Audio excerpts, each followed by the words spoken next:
거대한 봉분들이 마치 구름처럼 이어진 이곳 대릉원은 4세기에서부터 6세기경 신라 지배계층의 무덤이 모여 있는 곳입니다. 1970년대 본격적인 발굴이 시작됐을 때 천마도나 신라 금관 같은 놀랄만한 유물들이 쏟아져 나오면서 고대 신라사를 새롭게 쓰게 했죠. 수만 점의 유물들은 당시 신라사회가 화려한 황금 문화를 꽃피웠음을 이야기해 주었습니다.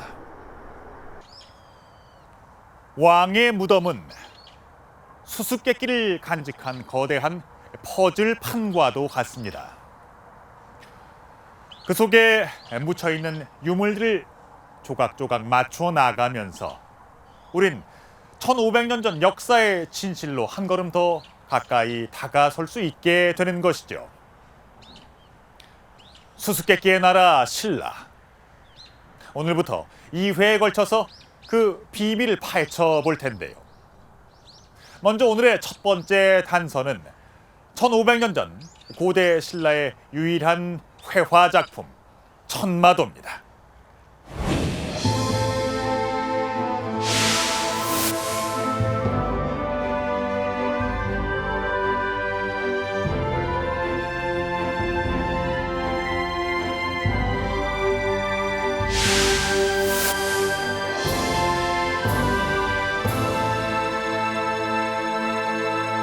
기적일 겁니다. 이 1500년 된 이 나무 껍질이 만든 제품이 남았다는 기적입니다.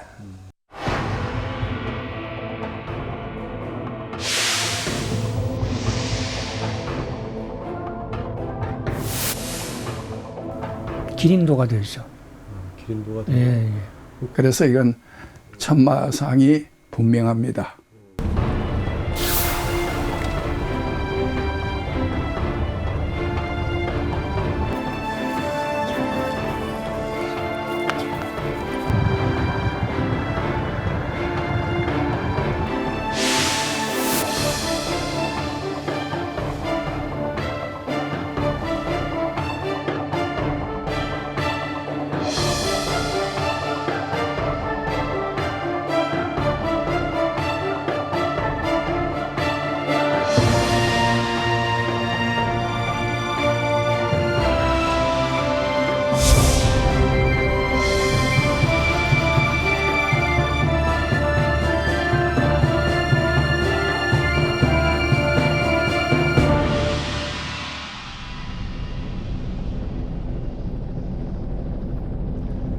신라의 고도 경주.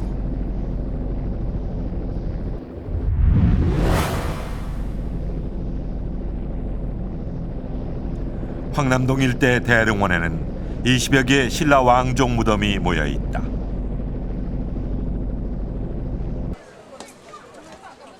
그중 하나인 천마총엔 연일 관람객이 몰린다. 유일하게 발굴 당시 모습이 그대로 복원돼 있어 신라의 묘제와 화려한 유물을 직접 확인할 수 있기 때문이다. 천마총에서 발굴된 1만여 점 유물 가운데 유독 관람객의 눈길을 끄는 것이 있다. 고신라 유일의 회화 작품 천마도다.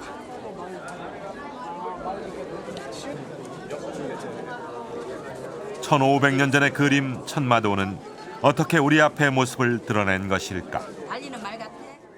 이것 때문에 천마총이 됐잖아. 말처럼.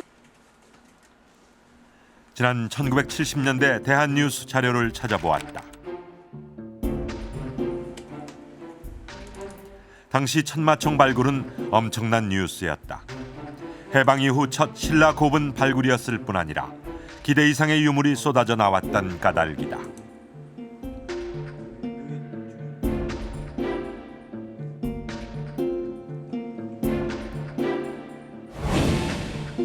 그 발굴 현장을 진두지휘했던 이가 바로 김정기 박사다.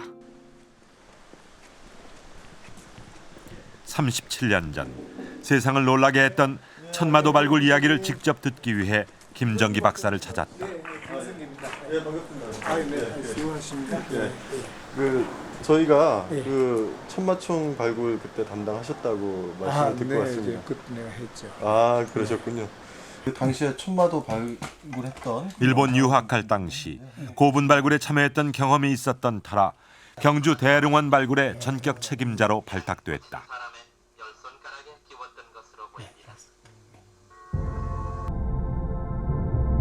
그런데 당시 천마총을 발굴한 데는 숨은 이야기가 있다. 사실 처음 발굴 지시가 떨어진 곳은 98호분, 지금의 황남 대총이었다.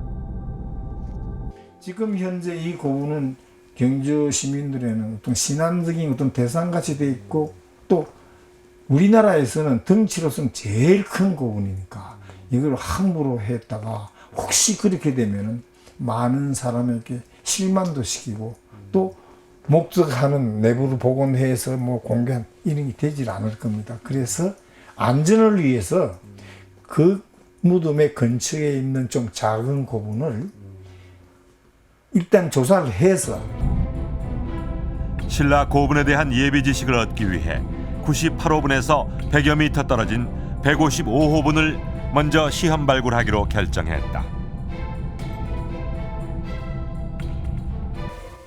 73년 7월 26일 발굴 6개월째 봉분의 흙과 돌을 다 걷어내자 유물이 하나둘 나오기 시작했다. 가장 먼저 발굴팀을 놀라게 한 것은 해방 후 처음 출토된 신라 금관이었다. 금관 파보니까 또 이식은 한쪽에 4줄씩 달고 뭐 엄청난 거예요. 그리고 금관은 다 아시다시피 아마 우리나라 6개인가 있는 금관 중에서 제일 화려하면서 큰 그런 금관이 거기에 앉혀 있었는데 발굴 당시 모습을 그대로 복원하기 위해 발굴팀은 노력과 정성을 기울였다.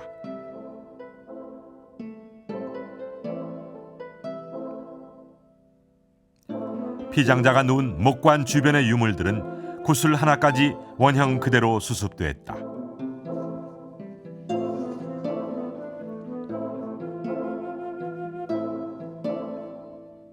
마지막 남은 것은 목관 위쪽에 놓인 부장품 궤였다. 안에 유물과 그 밑에 깔린 유물을 높이 80cm 정도의 나무 상자는 1500년 세월 동안 흙더미에 짓눌려 그 외형을 알아보기 힘들 정도였다. 응급 경화 작업과 함께 습도를 조절했습니다. 내부 부장품이 손상되지 않도록 조심스럽게 궤짝을 뜯어내자 주변이 술렁이기 시작했다.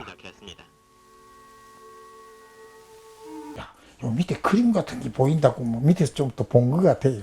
그래 했는데 야, 그림이 나오면 좋기는 좋은데 하면서도 그런 것이 나온다고 꿈에서 생각해요. 그래서 이제 말다래를 두 번째 걸 올리니 밑에 나와요. 밑에 나오는데 말다래인데 막 바삭바삭 깨진 것들이 쫙 나와요. 근데 그게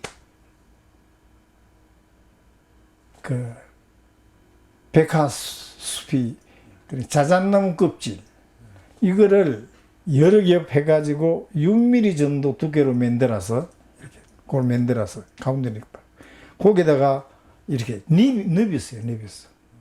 그게 그림으로 그린 거였어요. 그래서 우선 위에 있는 거는 깨졌으니까 그대로 드러내고 그래가지고 습기를 주고 보정하고 밑에를 보니까 말짱하게 그림 그대로. 그래 지난번에도 그래 이야기했지만 저는 그거 보고 발에서 힘이 다 빠져서 주저앉을 뻔했어요. 정말 그러면서 이거 나오면 안 되는 게 나왔다. 나왔으면 안 되는 거다. 천마도는 다른 금동제 장식품 아래쪽에 두 장이 겹쳐져 있었다.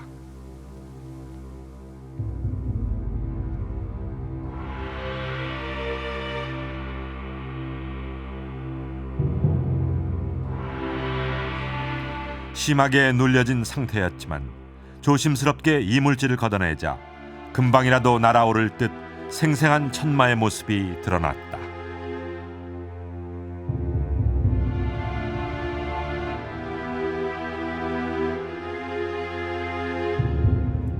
유기물에 그려진 1500년 전 고신라의 회화 작품.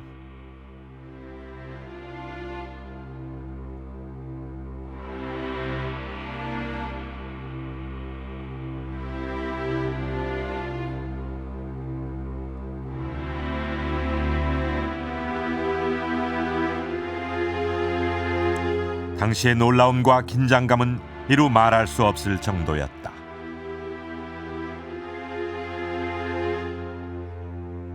이게 그러니까 나무 껍질 이것이 1500년 동안 땅 속에 그것도 상당히 습한 그 속에 묻혀 있었는데 지금은 그대로 있었으니까 그 모양이 있지만은 만약 이거 건조돼서 들어 올릴 때쯤 되면은 완전히 가루가 돼서 사사사 흘러 내려가지 않나. 뭐 여러분도 아시겠죠. 신문지를 이래 가만히 놔두고 땅에 넣어서 불 태우면 싹 타고 나서 다 제가 되는데 보면 글자 다 볼 수 있죠. 그 상태가 돼 있을 수 있다. 그래서 옆에 있던 직원들에게 그림 잘 그리는 게 한테는 야 이거 다 그려가지고 그 부분 색을 다 찍어라. 그리고 한 사람은 사진을 막 찍어라. 뭐 여러 장을 찍으라고. 그리고 한 사람은 사이즈로 일단 정확하게 재라. 그래서 저는 그 위에서 쳐다보고 있는 게. 보고 있으니까 그 하는 사이에 마르니까 건조되니까 금이 자꾸 부러지는 게 내 눈에 보여요. 갑작스럽게 공기에 노출된 천마도가 건조되는 것을 막기 위해 젖은 솜과 화선지로 덮어 당시 서울 국립박물관으로 급송했다. 어떻게 천마도는 땅속에서 1500년 동안 썩지 않고 온전할 수 있었을까? 그 비밀은 무덤 구조에 있다. 천마총은 피장자 목관 주변에 목곽을 쌓고 그 위에 돌과 흙으로 봉분을 올린 적석 목곽뿐이다. 나무 재질의 목곽이 먼저 썩어 내려앉으면서 돌더미가 그 위를 짓눌러 무덤 내부는 산소가 더 이상 공급되지 않는 상태가 된 것이다. 제가 아마 평생 50년 유적 발굴을 해도 이렇게 신경 쓰고 괴로웠고 겁이 났고 한 일은 그 제일 컸던 일입니다. 해보니까 다행히 그렇게 올라와서 그래서 안도를 하고 그렇게 보내고. 37년 전 극적으로 발굴된 천마도는 지금 어떤 상태일까? 현재 천마도는 국립중앙박물관 제8수장고에 보관돼 있다. 천마도가 보관된 수장고 자체가 주로 목칠기나 또 서화 같은 것들을 보관하는 좀 환경에 예민한 유물들을 보관하는 장소입니다. 그래서 연중 습도가 50%에서 60% 사이가 항상 유지가 되도록 조절이 돼 있고요. 거기다가 더구나 이제 그 천마도 장리 같은 경우에는 이중 보관 밀폐 케이스 내에서 더 온습도 변화가 아주 일정하게 변화가 없도록 온습도가 일정하게 유지되도록 그렇게 이중장에 보관이 되고 있습니다.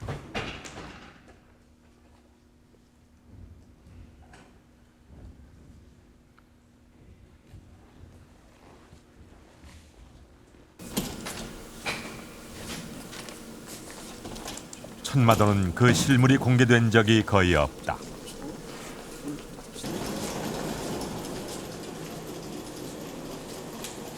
무려 1500년 전에 유기물질로 된 유물인 까닭에 공기와 빛의 노출에 매우 민감하기 때문이다.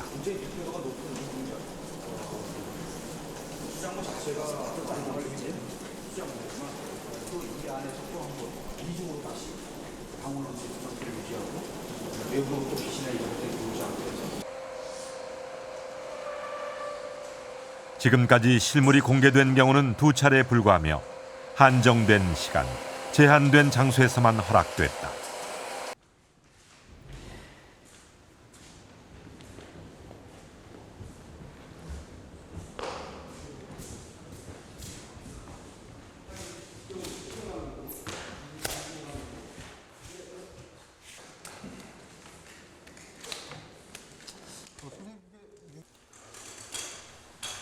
철저하게 외부 자극과 차단된 이중 보관함은 항상 온도 21도, 습도 60% 상태를 유지한다. 조심스럽게 첫 번째 외부 케이스가 열렸다.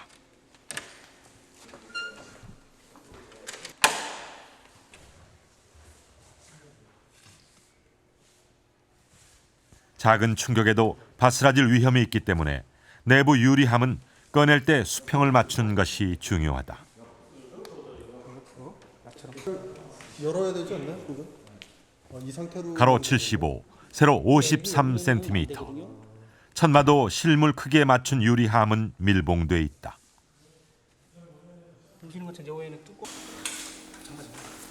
제작진은 발열이 적은 특수 조명을 준비했다.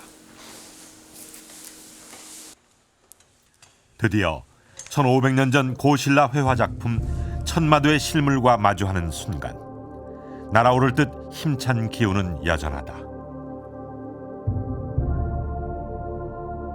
가까이 들여다보면 가장자리 쪽은 틈이 벌어져 나뭇결이 보이는데 백화숲이, 즉 자작나무 껍질이 여러 겹 덧대어진 재질이 확연히 드러난다.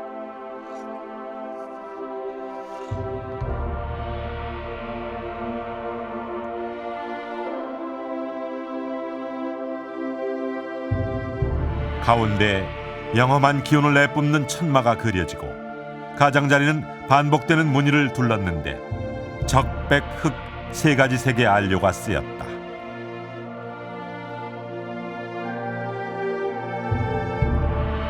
(1500년) 전 그림이란 게 믿기지 않을 정도로 세계 보존 상태도 양호한 편이다. 사람들은 천마도에 대해 얼마나 정확히 알고 있을까? 무슨 그림인지 어디에 그려진 그림인지 혹시 알아요? 벽화. 네. 천마도가 어디에 어떻게 그려진 그림인지 혹시 아세요? 벽에. 벽에. 아. 벽화인가요? 벽화 아니라 미사 씨가 그렸는데 벽화는 아니었어요. 천마도는 말달에 그려진 그림이다. 등자 아래쪽으로 말의 배 양쪽에 드리워지는데 이는 말이 달릴 때 발굽이 채 올리는 진흙이 튀는 것을 방지하기 위한 것이다. 즉, 천마도는 한 쌍의 말달의 그림인 것이다. 사실 천마도는 신라 고분에서는 유일무이한 경우입니다. 아시다시피 고구려는 벽화 고분이 있습니다만 신라는 벽화 같은 것이 아예 없지요. 다시 말하면 그들의 다양한 모습을 보여줄 수 있는 자료가 거의 없습니다. 게다가 이 천마도는 유기물질에서 발견되었는데 한국의 특성상 유기물질은 거의 남아있지 않습니다. 따라서 이 백화수피에 새겨진 천마도는 유물 그 자체로도 신라인들의 어떠한 생생한 예술 세계를 보여줄 수 있는 점에서 아주 특이하고 중요한 케이스죠. 1500년 전 고신라 유일의 회화 작품 천마도가 간직한 미스터리는 무엇일까? 고대 고분 유적지 발굴에 있어서 가장 힘든 일은 그 무덤의 주인을 밝히는 일입니다. 어느 시대 누구의 무덤이다 이렇게 정확하게 기록되어 있는 경우는 매우 드물기 때문이죠. 대릉원 155호분, 즉 지금의 천마총 또한 그렇습니다. 신라의 지배계층 마립간의 무덤이라는 추정도 있지만 이는 확실치 않았습니다. 천마도가 발굴된 무덤이기 때문에 천마총이라고 불리게 됐는데요. 그만큼 천마도 발굴의 의미가 컸기 때문이죠. 그런데 일부 학자들은 이 천마도가 사실은 말을 그린 것이 아니라고 주장을 합니다. 자, 그렇다면 과연 어떤 동물을 그린 걸까요? 그리고 왜 이러한 주장이 제기된 걸까요? 지난해 국립중앙박물관 100주년 기념 전시회에 천마도가 일주일 동안 공개됐다. 전시를 준비하면서 보존과학팀은 고해상도 적외선 카메라로 천마도를 촬영했는데 이 사진이 논란이 됐다.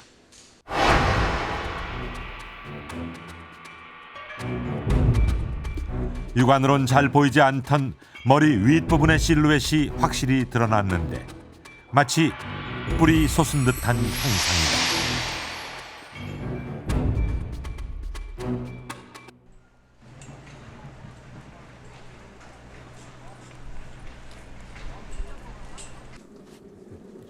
이미 10여 년 전 이 부분을 주목했던 논문이 있었다. 기린도상연구입니다. 2000년도 이재중 씨.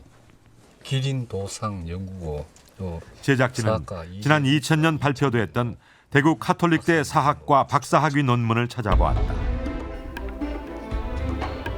고대 사회, 중국 등 아시아권에서 신성한 동물로 여기던 기린의 도상에 대한 연구다. 뜻밖에도 이 논문은 천마도가 기린을 그린 것이라 주장했다. 그 근거는 바로 머리 위에 솟은 뿔이었다.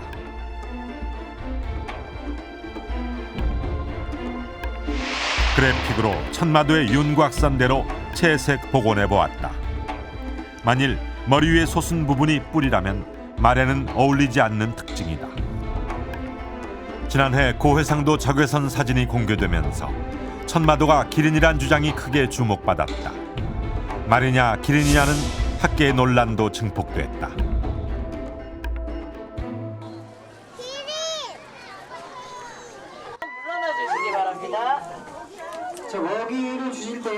흔히 기린이라면 포유류 중에서 가장 키가 크고 목이 긴 아프리카산 기린을 연상하기 쉽다.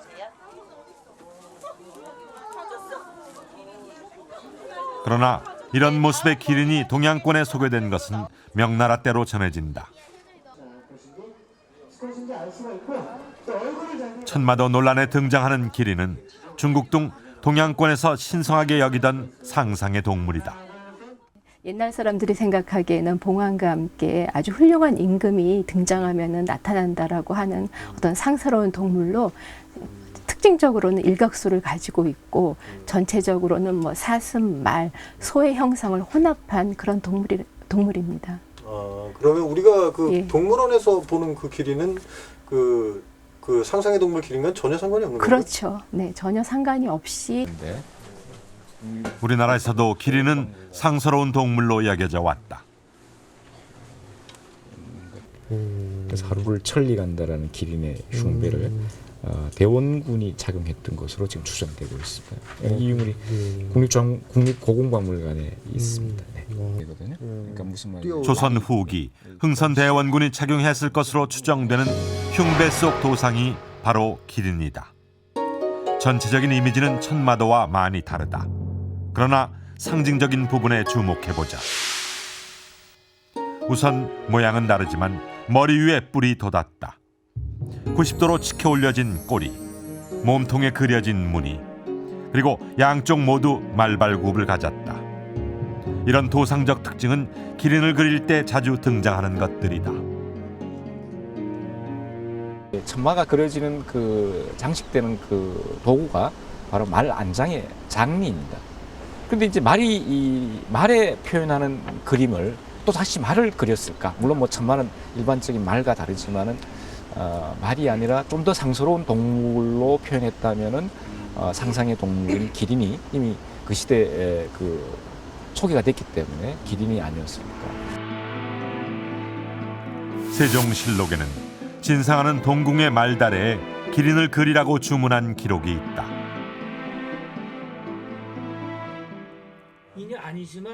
조금 다른 측면에서 천마도를 기린도로 규정하는 주장도 제기된다. 그거를 연기 화생이라고 해요. 고미술사학자 강우방 선생이 주목하는 것은 연기에서 천마도 곳곳에 그려진 영기, 즉 영험한 기운이다. 천마도는 영기에서 영물, 즉 기린이 탄생하는 것을 묘사한 그림이라 주장한다. 그때는 이제 그걸 발굴한 고고학자들이 이제 이런 미술사적인 이제 지식이 없기 때문에 그냥 말같이 생기고 이렇게 날아다니는 것처럼 이렇게 그런 모습으로 있으니까 그냥 단순히 천마도라고 불렀을 뿐이지 뭔지 알고 지은 것이 아니거든요. 그러니까 지금이라도 그걸 바로 잡아야 한다는 얘기죠. 그렇죠. 바로 잡아야죠. 그걸 바로 잡게 되면 결국은 이게 뭐 천마도가 아니라 기린도가 되죠. 기린도가 되죠. 예, 예. 그 고분의 이름도 바뀌어야 될까요? 그 기린총으로 해야죠. 삼국시대 기린도상이 가장 많이 등장한 곳은 고구려 고분 벽화였다.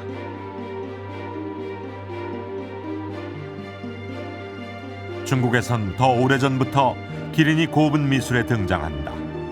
6세기 남북조 시대 고분의 기린도는 말에 가까우며 천마도와도 비슷한 부분이 많다. 중국인들은 기린을 어떻게 인식하고 있을까?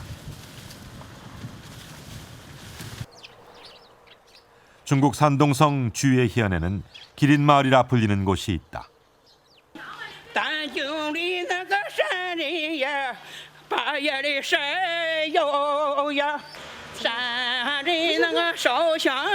마을 사당에서 만난 할머니들이 나서서 오래전부터 구전되어 온 노래를 들려준다.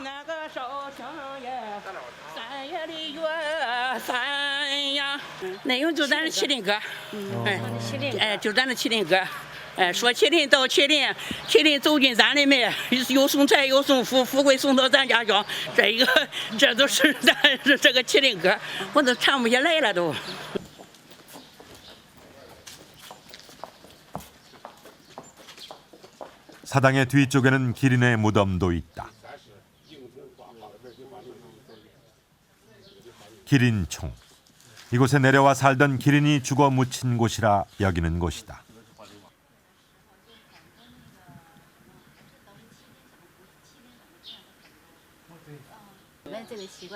중국인들은 오래전부터 기린을 공자와 동일시해 왔다. 他们认为孔子的灵魂就在这儿埋着，孔子即麒麟，麒麟也是孔子。 사람들은 이곳을 찾아 예를 올리고 복을 기원한다. 공자의 인덕을 상징하는 동물로 기린을 숭상하기 때문이다.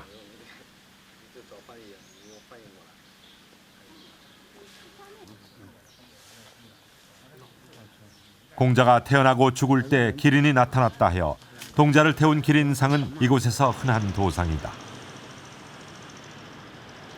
자기 고장을 기린이 내려왔던 곳이라 믿는 사람들은 기린을 이 지방의 상징물로 여긴다.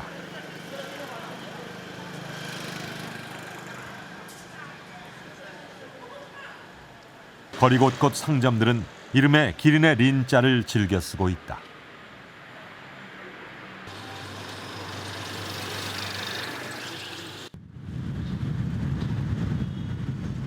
영업용 차량의 상징 그림도 기린이다.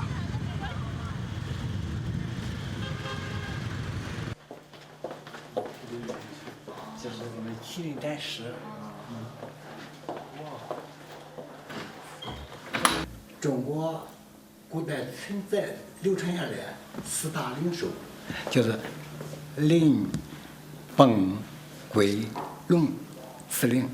可是，在民间影响最大的就是麟、蚌。 중국 고서에는 기린을 4가지 신령한 동물 중 으뜸으로 기록한다. 동이나 나무로 깎아 만든 것들, 옥과 같은 고가의 재료도 사용된 만큼 기린상은 중국인들에게 인기가 높다. 길한 기운을 가져다주고 인덕을 상징하는 동물이기 때문이다.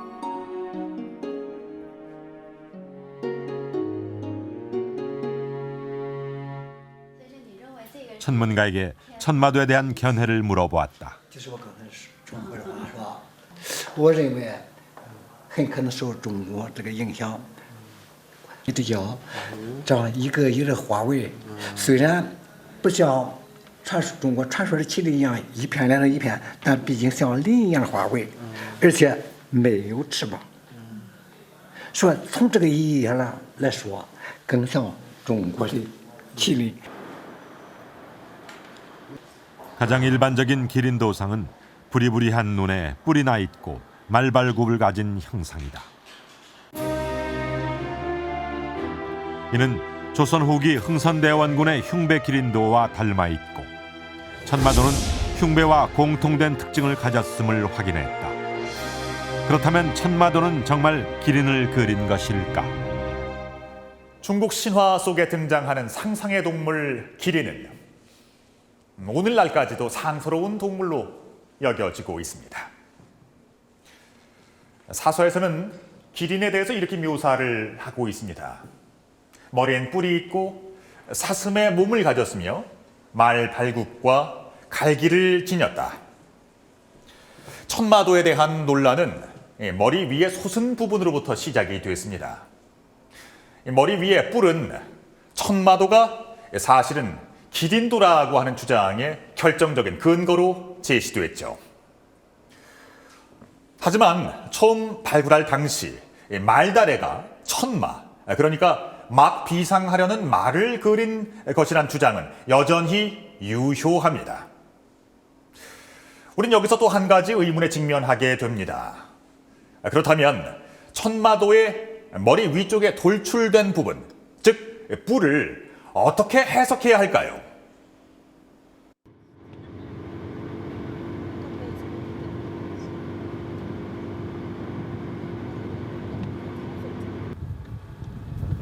중국 내몽고 초원지대.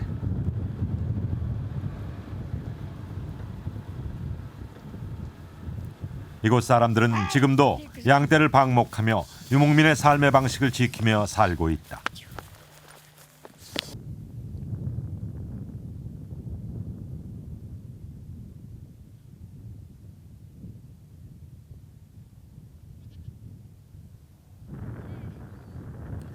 양떼를 몰고 주변을 이동하는데 말은 여전히 유용한 수단이자 가장 친숙한 가축이다. 我们喜欢马就是我们的朋友啊，完了交通工具，什么时候我们都用马，不是吗？ 초원에서 자란 이들은 말에 대한 애정이 각별하다. 그런데 뜻밖의 이곳에서 유목민족의 오래된 말머리 장식 이야기를 듣게 됐다.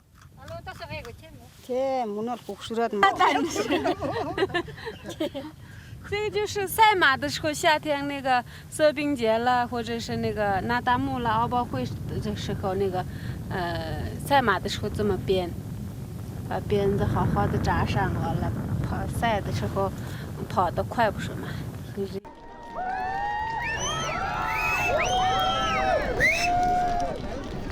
유목민족들의 명절에 열리는 경마대회는 지금도 북방 초원 지역에선 가장 큰 행사다.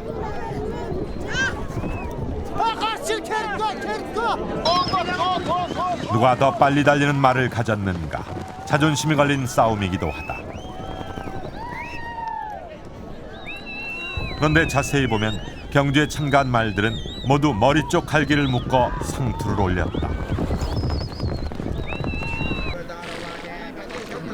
말의 갈기를 갖가지 색실이나 끈으로 묶어 올리는 말상투는 이곳에선 옛부터 유행했던 방식이었다.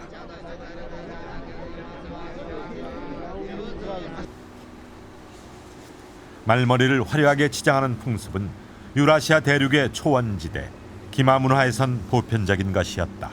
여기에 보면은 이와 같이 파지릭 문화의 그 복원도입니다. 이제 무덤에 그 장례식에 참여하는 사람들의 모습인데 이와 같이 이렇게 뿔이 있음을 확인할 수 있죠. 바로 이것이 여기 보이는 천마도에서 나오는 이런 그 적외선으로 발견된 바로 그 뿔의 형상과 상당히 유사합니다. 그렇군요. 그러니까 바로 이러한 풍습들은 아마 북방 기마 민족들에게서는 널리 퍼져 있었던 풍습이었다고 생각될 수 있죠. 천마도의 머리 위 솟은 모양은 말상투나 스키타이족의 무덤에서 발견된 말머리 장식과 그 형상이 상당히 비슷하다는 것이다.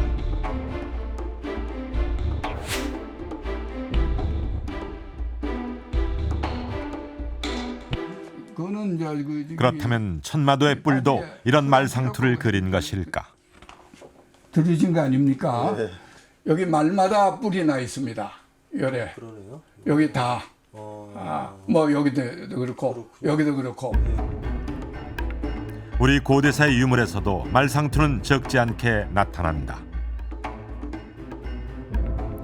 고구려 안악 3호분의 대행렬도 행진하는 말의 대부분이 말상투를 하고 있는데 이것은 뿔의 모양과 흡사하다.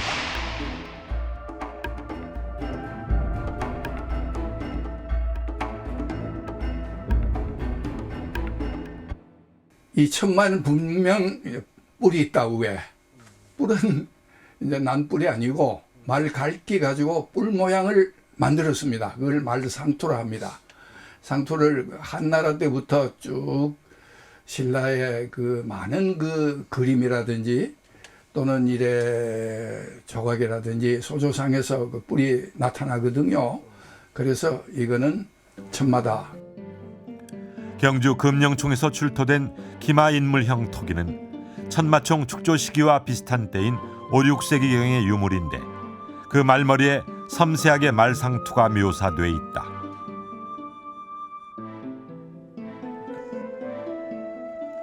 후기 신라의 왕릉 형식을 완전히 갖춘 흥덕왕릉.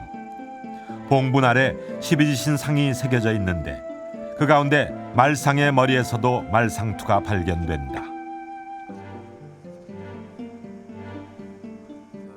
하여간 이게 기린도 예, 아주 중요하죠. 고대 기린도가 어떻게 생겼다. 문경현 교수는 천마도가 고구려의 천마도상 계보를 따르고 있어 절대로 기린이 아니라고 주장한다.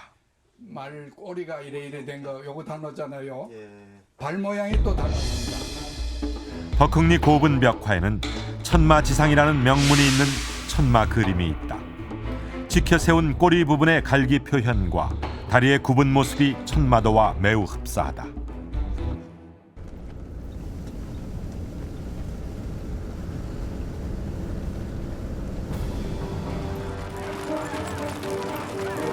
중국 5호 16국 시대는 북방의 기마민족이 대륙을 할거하던 시기다.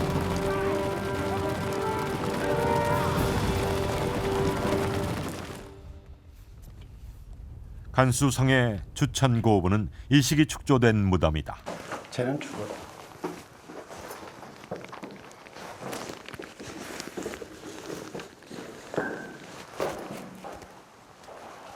고분 내부는 사방이 벽화로 장식돼 있는데 고구려 고분 벽화와 쌍둥이처럼 닮아 있어 한반도 북방 교류의 가능성을 이곳에서 찾기도 한다. 그 가운데 천마도상이 있다.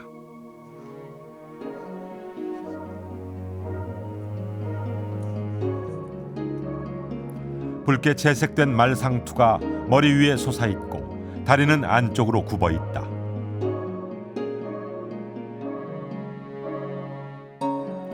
구름 모양의 연기를 가르며 쏜살같이 달려나갈 듯한 기세가 천마도와 거의 흡사하다. 그렇다면 신라 천마도는 북방의 영향을 받은 말그림이 맞는 것일까?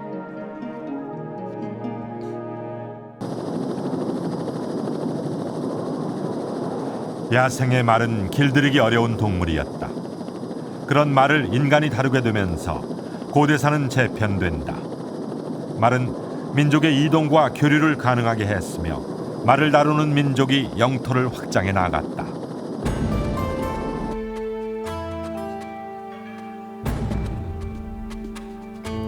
스키타이인들은 유라시아 대륙을 누비던 호전적인 기마 민족이었다.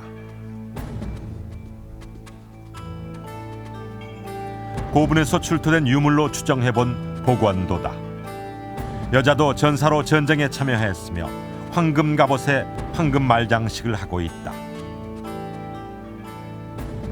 금세공에 능하고 황금과 말을 숭상했던 이들 북방 기마 민족은 화려한 황금 문화를 이루었다.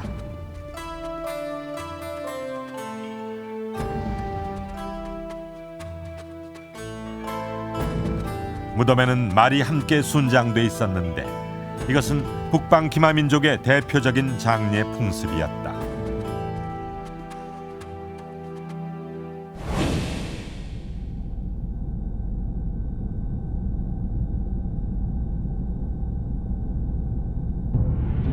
그런데 이런 북방의 말 순장 풍습은 한반도 남쪽 경주 황호동 고분에서도 발견된다.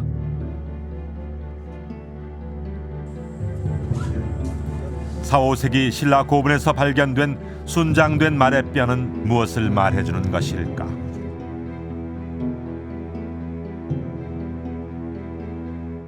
말이 그만큼 확산되어 있었기 때문에 말이 귀하다 그러면 말은 그냥 마구나 말만이 아니고 말이다.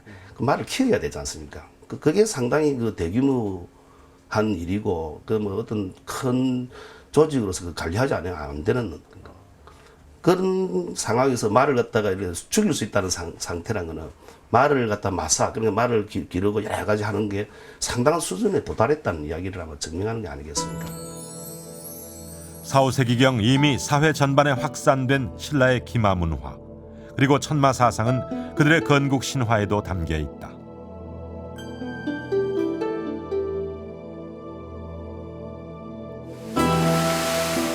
신묘한 빛이 하늘에서 땅으로 내려오고 그 옆에 백마가 꿇어 앉아 절을 하는 형상을 하고 있었다. 사람들이 다가가니 말은 길게 울고 하늘로 올라갔다.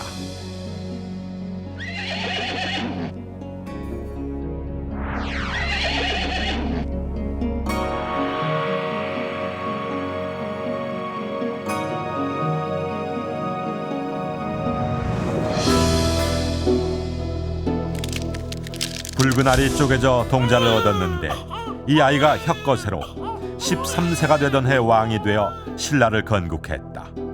백마는 하늘에서 왕을 태워온 영험한 동물이었다.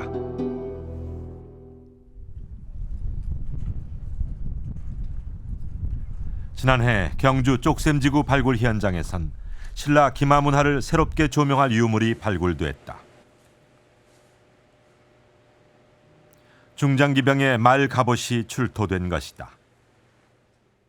발굴된 철갑옷은 작고 얇은 수많은 철편을 가죽끈으로 엮어 만든 찰갑옷이었다. 말을 덮었던 마갑 위에 사람이 입은 철갑옷이 완전한 형태로 출토됐다. 이는 당시 신라가 상당한 수준의 기마부대를 보유했음을 보여주는 증거가 아닐까.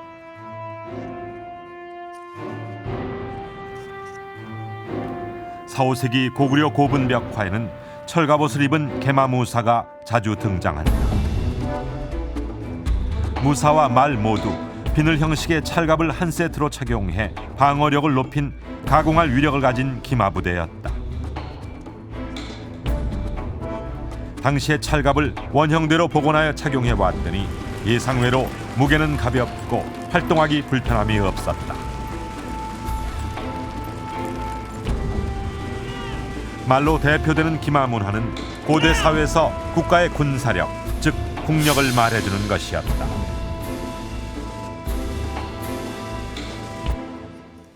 굉장하죠. 그 기동력이 있고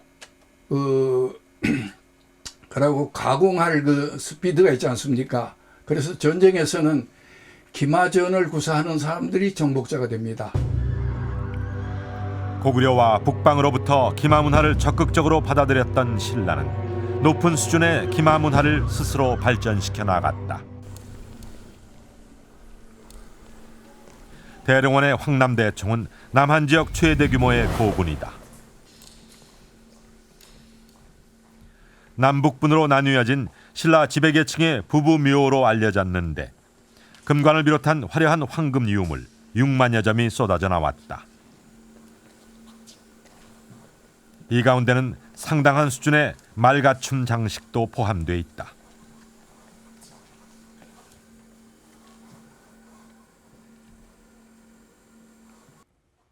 금록의 오묘한 빛깔을 가진 비단벌레는 오래전부터 날개 껍질이 장식의 재료로 사용됐다.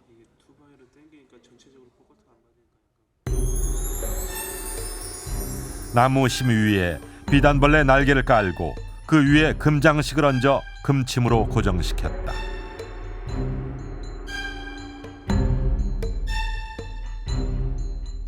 황남 대충에서 출토된 비단벌레 장식 마구는 고도의 금세공 기술과 신라인의 독특한 예술 감각이 돋보이는 최고의 예술품이었다.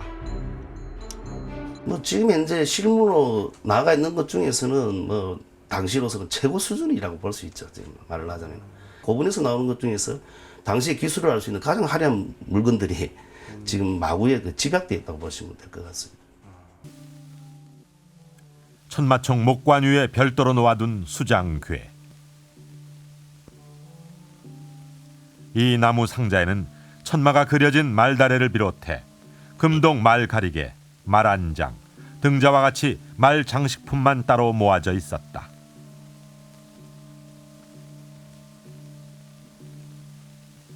발굴되는 이 말 장식들은 정교한 금동 제품일 뿐만 아니라 이제까지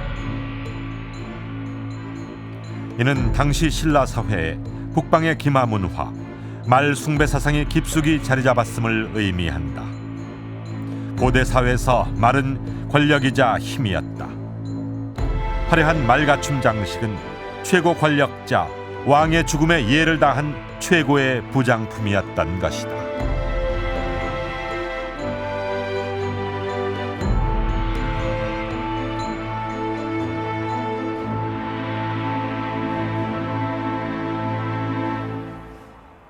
그러니까 이 천마총에서 발굴된 천마돌은 말 갖춤 장식의 하나인 말다래였습니다. 그리고 이 그림의 재질을 분석해 봤더니 백화수 피를 여러 겹 덧대어서 만든 것이었죠. 여기서 백화수 피란 흰 자작나무 껍질을 이야기합니다. 학자들은 주로 추운 한대 지방에서 서식하고 있는 백화수 피, 즉 흰 자작나무 껍질은 고대 신라에서 생산된 것이 아닌 것으로 추정하고 있습니다. 자, 그렇다면 어떻게 백화수 피로 만든 말다래가 한반도 남쪽 경주의 신라 왕 무덤에 묻히게 된 걸까요?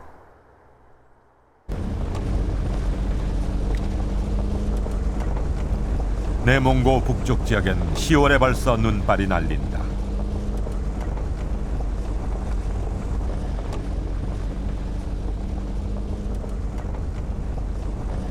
초원에서 10시간여를 달려 도착한 곳에 마치 하얀 성벽같이 산등성이 위로 자작나무가 줄지어 있다.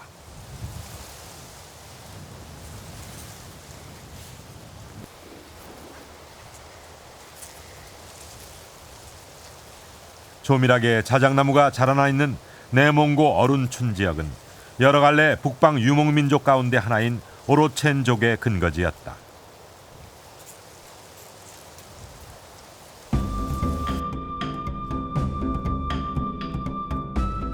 오로첸족은 불과 5, 60년 전까지만 해도 수렵 유목 생활을 했다. 짐승의 가죽이나 자작나무 껍질을 덮은 텐트에서 생활하며 계절에 따라 주거를 옮겨 다녔다. 겨울에는 주로 사냥으로 먹을거리를 충당하고 가죽은 내다 팔았다.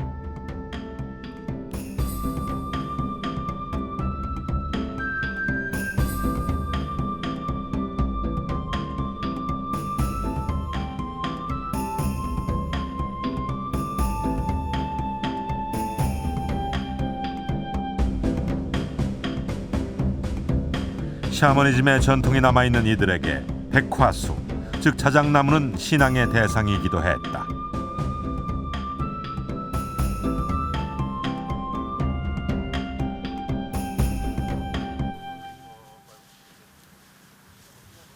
오로첸족에게는 아직도 이런 전설이 전해지고 있다. 传说我们这是上几辈人传说，就是勤劳善良的鄂伦春族姑娘乌纳吉，就是由桦树，就是变成人，然后来到我们鄂伦春族人当中，然后给我们就是为我们带来了很多很多的那个吉祥还有幸福的东西，就是所以说我们描述美丽漂亮的那个勤劳勇敢的鄂伦春族姑娘的时候，也是用白桦树来形容美丽漂亮的姑娘。 자작나무 껍질은 생활 용기를 만드는 좋은 재료였다. 주로 나무에 물이 충분히 오른 여름철에 직경이 큰 것을 골라 요령껏 껍질을 벗기면 나무 성장에도 아무런 지장이 없다.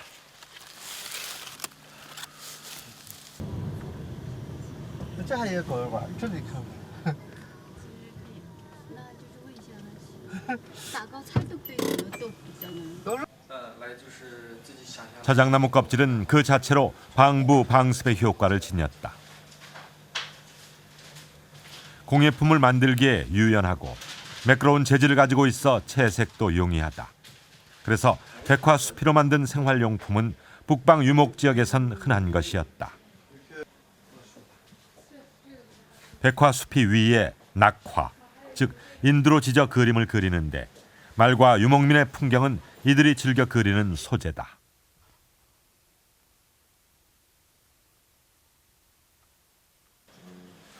제작진은 이 지역에서 채취한 백화수피 위에 천마도를 그려달라고 요청했다. 我看这个图，其实我作为鄂伦春族来讲啊，我们鄂伦春族世世代代与这个桦树皮还有这个马，是生活是离不开的。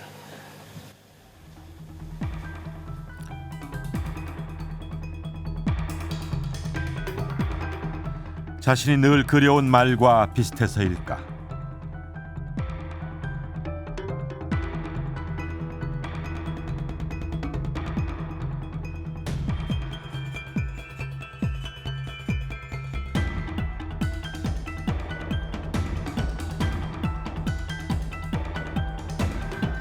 별 밑그림 없이 30여 분 만에 멋진 천마도가 완성됐다. 이들에게 천마도는 어떤 느낌을 주었을까?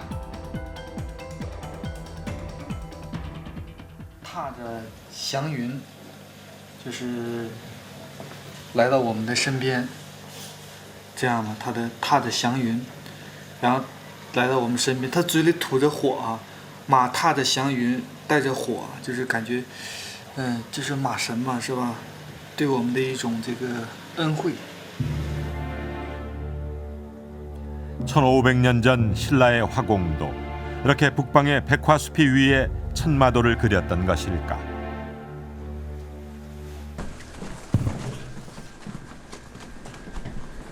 선생님 안녕하세요. 이 백화수피가 뭐 천마도에 그려진 것과 뭐 비슷한 재질인지 그걸 좀 확인을 해보고 싶어요. 국립중앙박물관 보존과학팀에 내몽고 어룬춘 지역에서 가져온 북방의 자작나무 성분 분석을 의뢰했다.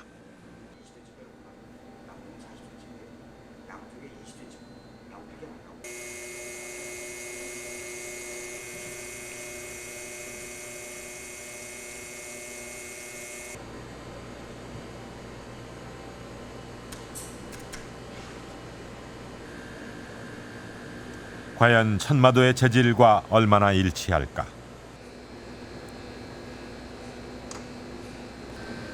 지금 그 천마도 장리의 그 이면에 그 피목들이 나타나는 그 무늬 패턴입니다. 그리고 이것은 지금 그 중국에서 갖고 오신 그 백화수피를 좀 그 확대해서 현미경으로 찍은 실체 현미경으로 찍은 사진인데 이런 그 피목들이 거의 콜크 조직화된 그런 피목들이 배열된 상태라든가 무늬 패턴이 거의 이제 일치한다는 것을 알 수가 있겠죠.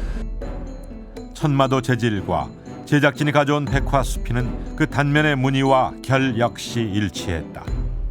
우리나라에서는 이제 강원 이북 지방, 물론 고산지대에 그 자작나무들이 이제 그 자생을 하는데요. 대개 이제 그 수피가 그 정도 천마도 장리를 그릴 만큼 큰 수피를 얻기 위해서는 나무가 커져야 됩니다. 그렇다면은 아무래도 이제 그 좀 북쪽 지방에서 그런 그 수피를 수입이 된 것이 아닌가 그런 추정을 해볼 수가 있습니다. 6세기 신라 지배층의 무덤에서 백화수피로 만들어진 말다리가 묻혔다는 사실은 새로운 문제를 제기한다. 이 백화수를 가공하는 다양한 예술품들은 바로 한대 지역, 시베리아하고 유라시아의 한대에서만 한정되게 나와 있는 풍습입니다. 그러한 기법이 어떻게 해서 신라에서 나올 수밖에 없었는가? 이것은 단순한 천마도를 들여온 것이 아니라 백화수를 가공할 수 있는 그러한 기술까지도 같이 들어왔었던 것이라고 볼 수 있고, 이거는 아직까지 증거는 없습니다만은 특정한 기술자라든지 그러한 그 가공을 할 수 있었던 사람들이 어떠한 인적 교류가 있었던 배경이라 볼 수 있겠죠. 고 신라는 지리적 위치 등으로 인해 고구려 백제에 비해 폐쇄적이고 소극적이었다는 평가를 받아왔다. 그러나 화려한 금관의 시대를 구가했던 4, 6세기 대릉원에 묻힌 신라 지배계층은 상상했던 것 이상으로 북방과 활발히 교류했던 것이다.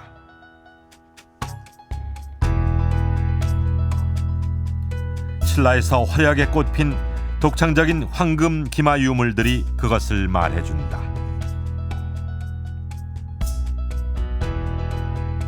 한반도 남쪽에 갇혀 있지 않고 멀고 먼 서역과도 교류하고 있었다.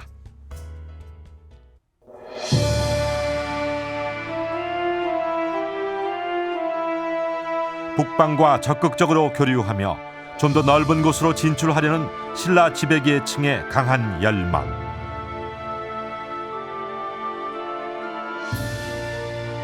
비상하려는 천마가 표현한 것은 바로 그것이 아니었을까.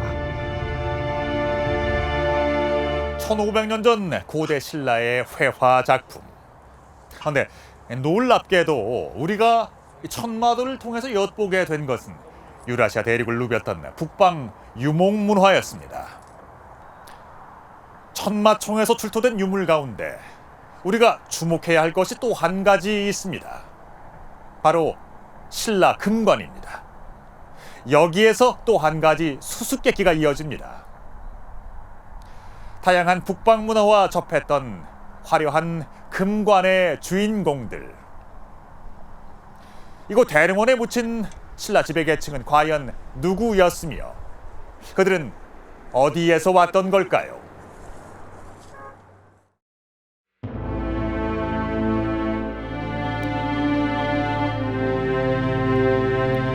(37년) 전 그날의 발굴은 대역사였다. 황남대총의 거대한 봉토를 깎아내고 기나긴 시간의 어둠을 걷어냈을 때 황금의 지하왕국이 드러났다. 화려한 장식의 금관은 황금 유물의 압권이었다. 황남대총 금관을 비롯해 그동안 발굴된 신라 금관은 5점. 그것은 풀리지 않는 수수께끼였다. 한반도에서도 오직 신라 땅에서도 대릉원의 거대한 무덤에서만 발견되는 것이 금관이었다. 더구나 금관은 특정한 시기에 출현했다가 어느 시점 호련히 사라졌다.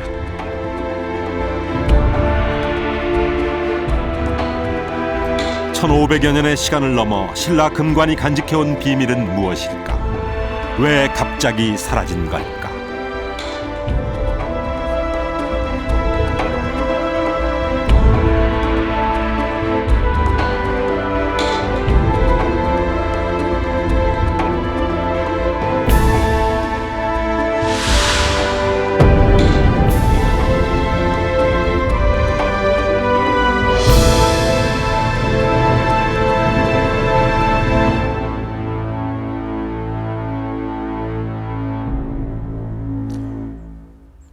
제가 서 있는 이곳이 경주 대릉원입니다. 이렇게 수많은 거대한 고분들이 모여있는 이곳에서 금관은 출토됩니다. 지금까지 경주에서 발굴된 금관은 모두 5점입니다. 전 세계적으로 알려져 있는 금관이 10여 점에 불과한데요. 그중 절반은 신라 금관인 셈이죠. 신라는 금관의 나라라고 해도 과언이 아닌데요. 아직도 풀어야 할 수수께끼가 많이 남아 있습니다. 이상하게도 특정 시기에 출현해서 천마총의 금관을 마지막으로 역사의 무대에서 사라져버렸기 때문입니다. 1500여 년 전 이 땅에 화려한 금관의 시대를 열고 또 그 막을 내린 신라에는 누굴까요? 왜 금관의 시대는 끝나버린 걸까요? 이 모든 비밀은 금관의 주인공들이 쥐고 있을 텐데요. 자, 지금부터 그들을 만나보겠습니다.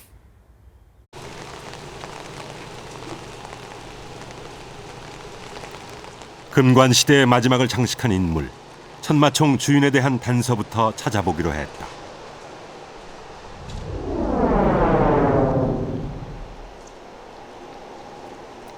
천마총은 발굴 당시 모습을 그대로 복원해 놓아 직접 확인이 가능하다. 시신이 안치된 관 내부엔 금관은 물론 가슴까지 늘어뜨린 금목걸이와 황금 허리띠가 놓여 있었다. 천마총 주인은 온몸을 화려한 황금 장신구로 치장한 모습이었다. 오랜 세월의 흔적을 벗겨낸 천마총 출토 황금 허리띠는 화려했다. 정교한 장식의 천마총 금관 역시 신라 금관 중 가장 완성도 높은 명품이었다. 그것만이 아니었다. 시신의 허리춤에서 발견된 환두대에도엔 최고 권력자인 왕을 상징하는 봉황문이 새겨져 있었다. 천마총은 지금까지 발굴된 유물이나 뭐 여러 가지 연구 성과로 볼 때 그 백제 문영왕릉과 가까운 시기, 그러니까 6세기의 초 정도에 만들어졌을 가능성이 가장 높습니다. 찬란했던 금관 시대의 마지막 주인공은 6세기 초의 신라 왕으로 추정된다. 그래서 이때까지만 해도 모든 신라 금관이 천마총 주인처럼 신라 왕들이 사용한 왕관이라고 생각했다.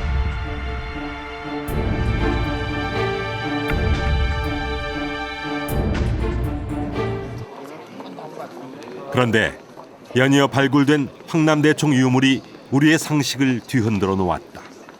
쉽게 허물어져 버립니다. 그리고 그 위에 있는 돌들이 전부 내려와서 이렇게 덮어가지고. 지난 9월 막을 올린 국립중앙박물관의 황남대총 특별전에 선보인 유물은 1268점.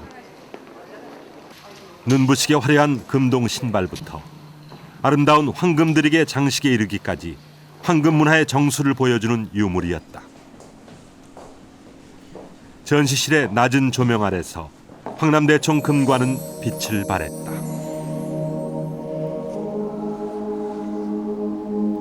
금관의 장식과 모양은 천마총 금관과 쌍벽을 이룰 만치 화려하면서도 아름다웠다. 푸른 빛의 고분 옥과 열매 모양의 금장식을 매달아 화려함을 더한 것도 천마총 금관과 똑같다. 황남대총 금관은 신라 금관 중 가장 이른 시기의 것이다. 금관 시대의 출발점에 황남대총 금관이 있는 셈이다.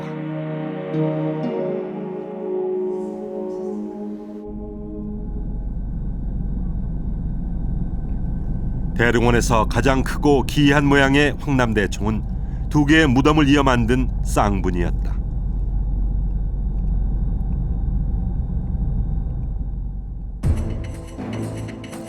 황남대총 발굴은 그 점을 확인하는 과정이기도 했다.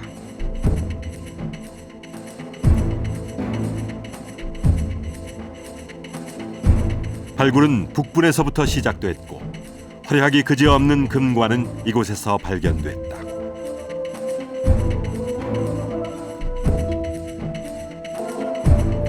관 내부에서 금관과 함께 엄청난 양의 황금 장신구가 쏟아져 나왔다. 금반지만 19개, 그중 6개는 왼손에, 3개는 오른손 손가락에 끼인 채로 발견됐다.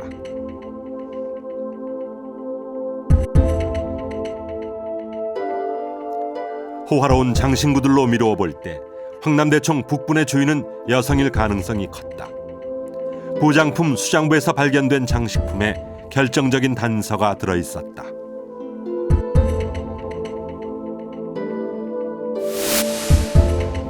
은제 허리띠 장식에 새겨진 부인대라는 명문이었다.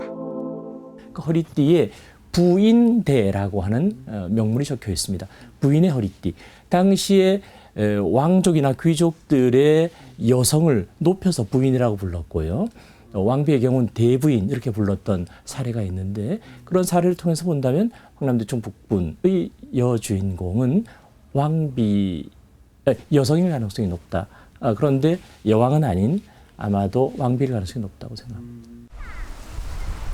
놀랍게도 황남대총 남분의 주인은 왕비였고 북분에 이어져 있는 남분은 신라 왕의 무덤이었다.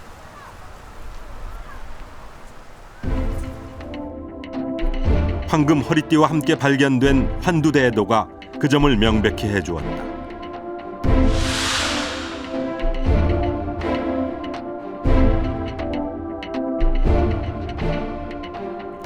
치아와 인골의 일부가 출토돼 신라 왕의 나이도 추정이 가능했다.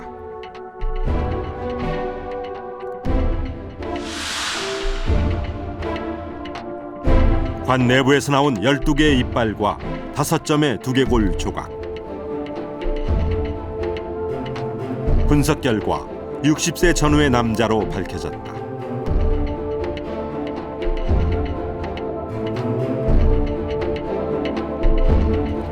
(60대의) 신라 왕은 금동관을 쓰고 있었고 국분의 왕비보다 30년 정도 앞선 시기에 사망한 것으로 추정된다. 금관을 쓴 황남대총 북분의 왕비와 금동관을 쓴 남분의 신라왕. 이들 부부는 남분의 왕이 세상을 뜬 뒤 본격적인 금관 시대가 열렸다는 걸 보여준다. 출발부터 신라 금관은 왕만 사용한 것이 아니었다.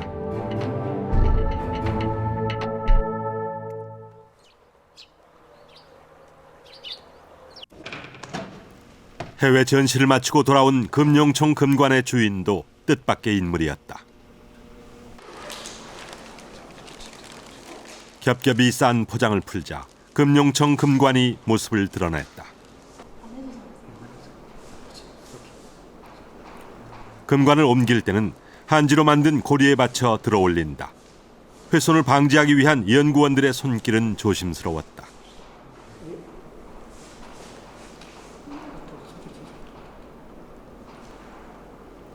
드리개의 장식은 별도의 상자에 보관하고 있다가 전시할 때만 금관에 달았다. 금룡총 금관은 장식이 간소하다. 고분옥 장식은 없고 열매 모양의 금장식만 달려있다. 게다가 금관의 크기도 작았다. 52.4면 보통 다른 금관하고는 어떤가요? 조금 작은 편입니다. 이번에는 금관의 지름을 측정해 보았다. 금룡청 금관의 지름은 16cm.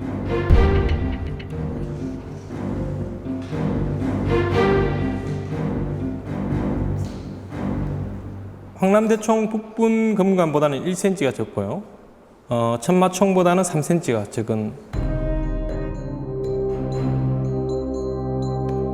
다른 유물도 마찬가지였다. 환두대도와 함께 출토된 황금 허리띠의 길이는 71cm에 불과하다. 황남대총 남분의 허리띠 길이는 115cm, 무려 44cm나 차이가 난다. 금방울도 금룡총만의 독특한 유물이었다. 주인이 누렸던 것들을 무덤에 넣기 마련이다.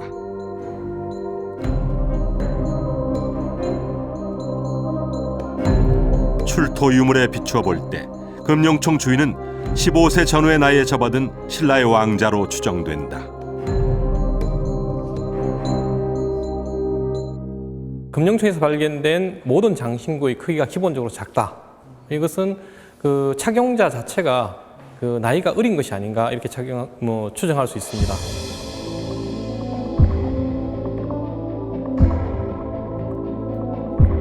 대릉원에서 출토된 5점의 신라 금관 중 황남대총 금관은 왕비의 것이었다. 서봉총 금관의 주인도 여성이다. 금룡총 금관은 어린 왕자였고 금관총과 천마총 금관의 주인만 왕으로 추정되는 남성이었다.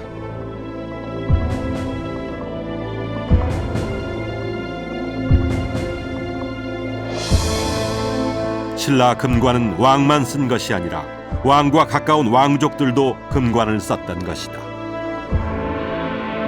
그렇다면 금관의 시대를 열었던 이들 신라 왕족은 과연 누굴까?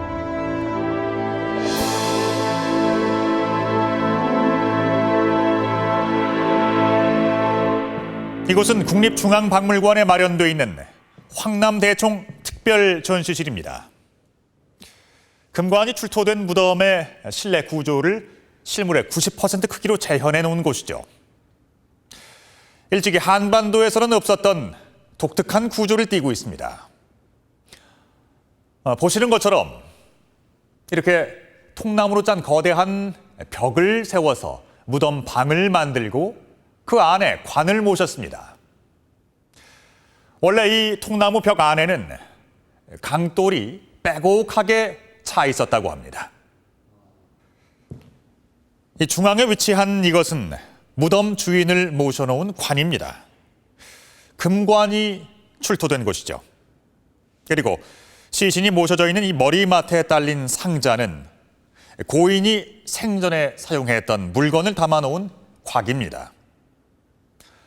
그리고 무덤 밑에 있는 저 방은 역시 고인의 부와 권력의 상징들을 넣어둔 부곽이 되겠습니다. 금관이 출토된 무덤들은 한결같이 이와 동일한 구조를 보여주고 있습니다. 한반도에서도 오직 신라에서만 발견되는 독특한 무덤 양식이죠. 바로 이 독특한 무덤 양식이 신라의 금관 시대를 열어준 주인공들을 알려주는 단서가 됩니다. 금관 시대가 열린 4세기 후반, 백제의 대표적인 무덤 양식은 적석총이었다. 백제의 첫 수도 한성 일대에서 주로 나타나는 적석총은 말 그대로 돌을 쌓아 올린 무덤이다.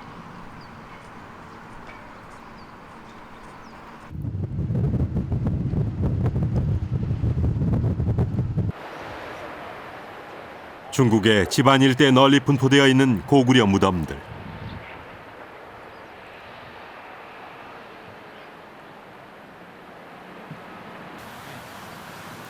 같은 시기 고구려의 무덤 또한 동일한 형태의 적석총이다. 이름 그대로 돌만으로 조성된 무덤이다. 적석총은 깎은 돌을 계단식으로 쌓아 피라미드 구조로 만들고 정상부 가까운 곳에 통로를 냈다. 그 끝 지점에 시신을 안치했다. 신라의 적석 목곽부는 근본적으로 다르다. 무덤의 주요 구조물에 나무가 우선 사용됐다. 관을 모실 목곽부터 설치됐고 돌은 그 바닥과 외곽에만 사용됐다. 부장품을 넣을 부곽도 나무로 만들었다. 버팀목을 세우고 돌을 쌓고 목관을 안치했다. 그 위에 다시 돌을 쌓고 흙을 다져 올려 거대한 봉분으로 만들었다. 무덤의 중심부가 목곽과 적석으로 나뉘어 있는 무덤 양식. 이것이 금관이 발굴된 신라의 적석 목곽분이다. 황남대 총은 이러한 적석 목곽분 2기를 붙여서 쌍분으로 만든 것이었다. 금관 시대와 함께한 신라 적석 목곽분의 전형은 4세기 말에서 6세기 전반에 걸친 150여 년 동안에만 존재한 무덤 양식이다. 거대한 무덤을 만드는 것은 그 당시에 등장한 그런 권력의 과시, 일종의 지배 이데올로기의 표현이다. 과거 소국 시대의 사루국에서 국가 시대 신라로의 변화입니다. 이렇게 국가 체제로 바뀌면서 등장하는 권력을 과시하는 수단으로 거대한 무덤을 만든 건데, 그것이 이제 경주에서는 대능원과 그 일대에 있는 적석 목곽분이라고 하는 고분으로 나타나는 거지요. 삼국사기의 기록도 4세기 말에 신라에 격변이 있었다고 전한다. 신라의 권력 구조에 큰 변화가 생겨 호칭이 바뀌었다는 것이다. 초기 신라는 시족 집단의 각축장이었다. 맨 먼저 세력을 떨친 것은 박씨였다. 그러나 곧이어 바다를 건너온 석씨 집단이 신라의 지배권을 차지했다. 김씨는 3세기 중반에 접어들어서야 비로소 권력의 중심에 진입한다. 금관이 출토된 대릉원은 김씨계가 배출한 첫 왕이 묻히면서 조성된 김씨 왕족 전용 묘역이었다. 후손들은 매달 대릉원에서 상망제를 올린다. 이들이 기리는 대상은 미추왕이다. 김씨계에서 처음으로 왕위에 오르는 인물이 바로 미추왕이었다. 그러나 미추왕 이후 왕권은 석씨에게로 넘어갔다. 다시 힘을 모은 김씨계가 석씨를 물리치고 집권한 것은 4세기 말. 그중에 김씨로서는 신라 13대 미추왕이 처음 등극하셨고 14대, 15대, 16대 석씨왕을 거쳐서 17대 내무왕이 김씨로서는 두 번째 임금에 등극하셨습니다. 이때부터 왕권을 장악한 김씨들은 3대 실성왕, 4대 눌지왕. 내무왕 때부터 김 씨가 신라의 왕위를 이어가는 부동의 세습 체제를 구축한 것이다. 8대 법흥왕. 왕호 변경이 그 신호였다. 초기 신라에서 사용한 이사금은 단순히 연장자를 뜻하는 왕호였다.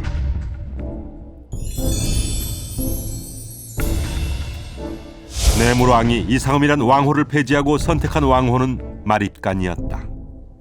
마립간은 최고의 칸, 우두머리 그런 뜻이죠. 그게 통치자, 모두를 아우를 수 있는 통치자라고 하는 개념이 더 강합니다. 그래서 이사금에서 마립간으로 바뀌었다는 것은 절대적 권위를 가지고 있는 통치자가 나타났다.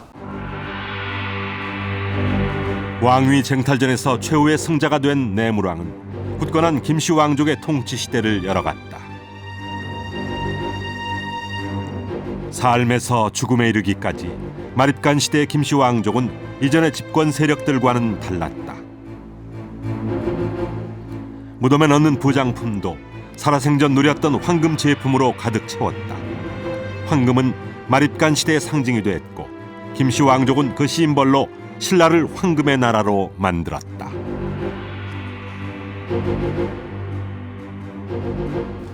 이러한 그 우월적 지위를 이제 보이는 방법이 남들이 사용하지 않는 황금으로 만든 이제 금관. 자기들은 또 김씨 아닙니까? 그게 금 아닙니까? 그러니까 이런 걸 통해서 자기들이 다른 그 왕실과는 다른 박씨나 김씨와 석씨와는 다른 김씨 황족만의 어떤 그 우월적 지위 이런 것들을 귀족들이나 관료들에게 과시함으로써 이제 초월적 왕권 이런 것들을 이제 보이는 것이죠. 금관은 마립간 시대 김씨 왕족의 우월적 권위를 나타내는 상징물이었다. 김씨계가 부동의 통치 체제를 굳혀간 4세기 말 금관 시대가 시작된 것이다.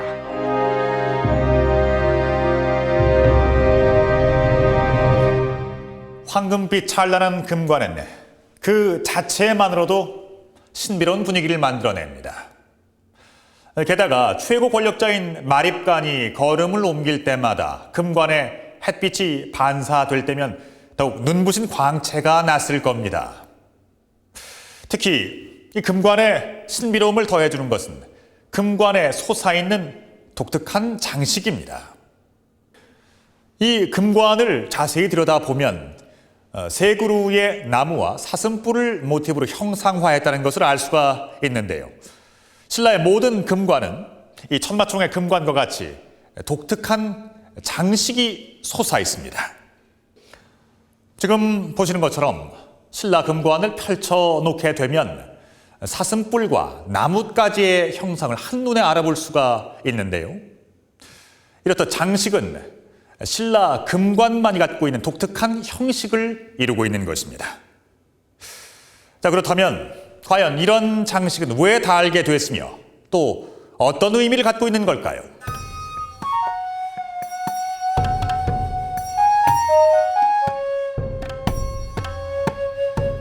그것은 유라시아 초원의 길로 이어지는 뜻밖의 세계와 맞닿아 있었다.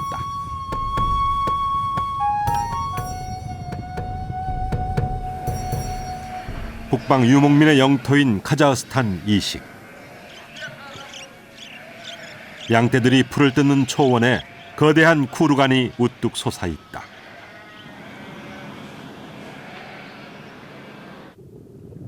북방 유목민의 전형적인 무덤인 쿠르간은 대릉원의 거대한 무덤과 닮았다.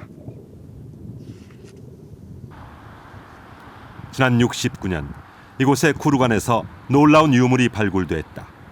거센 풍파에 봉분이 깎여 나가면서 묻혀있던 황금 인간이 드러난 것이다. сообщил. А мы в это время, когда там футбол играли, прибежали, смотрим, здесь лежит человек, золотой человек, шлем лежит, этот полностью сапожки золотые, все. Там кувшин лежит, это все там лежит.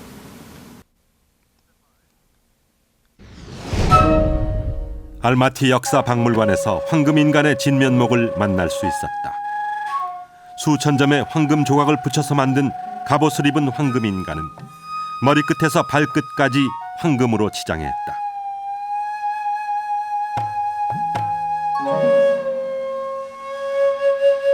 그런데 황금 인간의 허리띠에 조각된 문양에 사슴이 들어 있었다.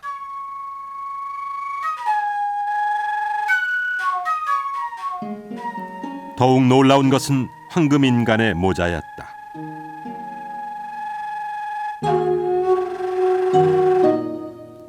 갖가지 형상의 황금 장식으로 치장한 곡갈형 모자에도 사슴 장식이 붙어 있었고 출자형 나무 장식이 솟아 있었다.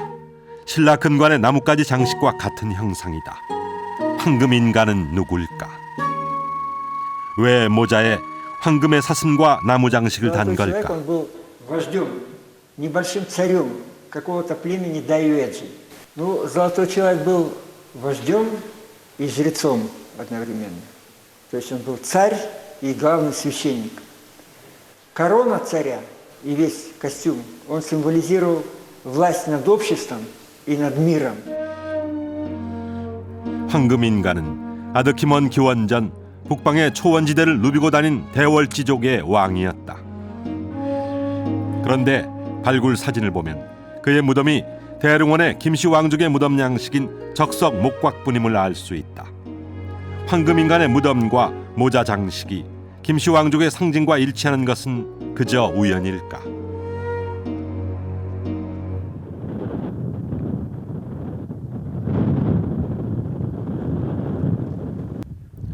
눈 쌓인 설산이 병풍처럼 에워싼 1, 2강 유역의 평원에 80여 개의 구루간이 남아있다. 북방의 거센 바람에 봉분이 깎여나간 구루간은 적석이 드러나 작은 돌산 같았다. 도굴이 되어 내부가 드러난 구루간도 있었다. 내부는 황남 대총처럼 돌벽을 쌓아 만든 구조다. 평지에 목곽을 세우고 돌을 쌓아서 봉분을 올린 적석 목곽부는 전형적인 구루간 양식이었다. Эти курганы, они происходят, обряд погребения под курганами происходит из степной зоны Евразии, и горной, то есть отсюда, поскольку здесь они с эпохи бронзы, такой обряд существовал. Следовательно, династии села, они имели связи, видимо, вот с Южной Сибирью и Алтаем непосредственно, и принесли.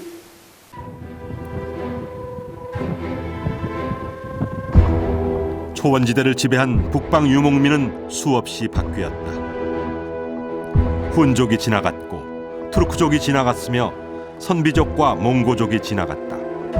하지만 시대에 따라 사람은 바뀌었어도 변하지 않는 것은 적석 목곽분의 구루간과 황금이었다. 신라 금관의 장식도 북방의 초원지대에 널리 퍼져 있었다.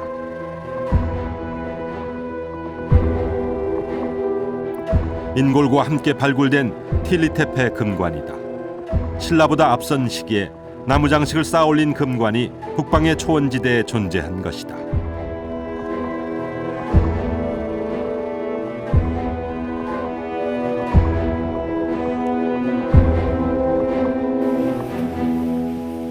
신라와 가장 가까운 시기의 금관은 요령성 박물관에 남아 있었다.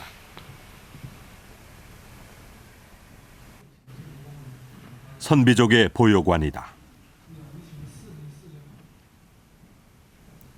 보요관의 핵심을 이루는 것은 사슴뿔인데 가지를 뻗친 나무와 같은 형상이다. 사슴뿔과 나무 장식을 하나로 합친 것이다. 선비족이 흉노족을 흡수하고 중국 대륙으로 진출한 것은 4세기. 선비족과 함께 사슴 숭배 문화도 들어왔다. 북방에서 유목 생활을 한 선비족에게 사슴은 식량원이자 숭배의 대상이었던 것이다. 但是呢，虽然是这个用陆文的有很多，包括中原汉族也在用，可是呢，我们通过考古发现的各种各样的遗物比较，鲜卑的这种用陆文是最突出的，而且它专门有一种排式，叫三陆文的这种排式，这种排式是在其他各个游牧民族里都看不到的，所以陆对鲜卑族有一种特别的意义。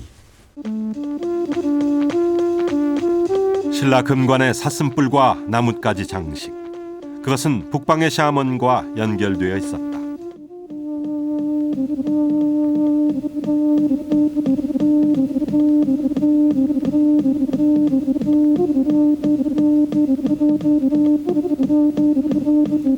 (20세기) 초 북방의 샤먼을 찍은 이 필름을 보면 샤먼 의식의 중심에 나무가 등장한다.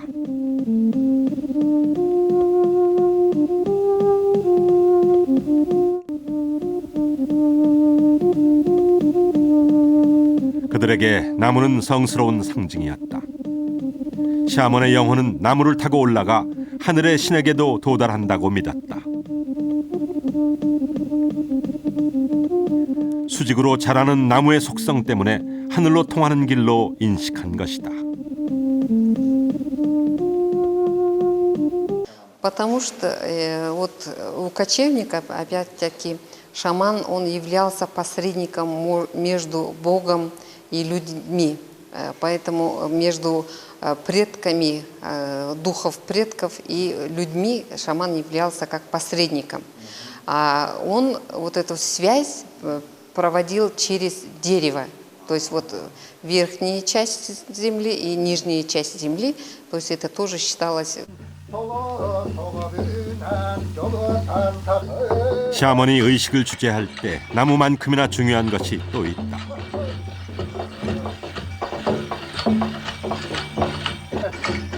샤먼의 사슴뿔관이다. 이들에게 나무가 하늘로 통하는 길이라면 사슴은 하늘로 인도하는 전령사였다.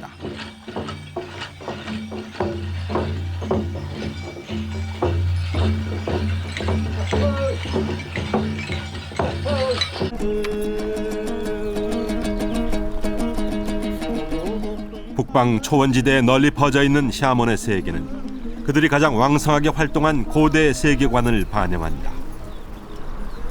고대 사회에서 샤먼은 하늘과 교신하는 절대적인 존재였고 사슴뿔과 나무는 그들의 종교적 권능의 상징이었다.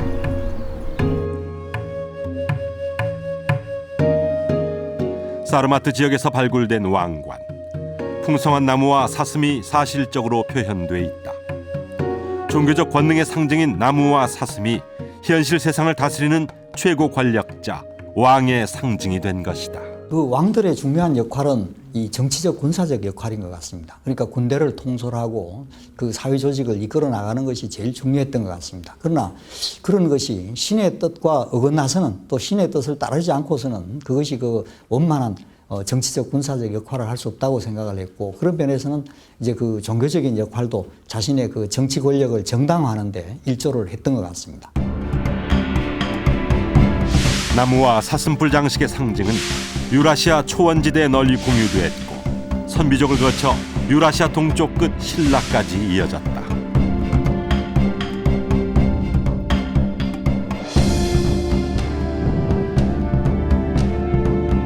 사람이 오고 가는 길을 따라 문화는 흘렀고 마립간 시대 김씨 왕족의 등장과 함께 북방 유목민의 세계관도 함께 들어왔다.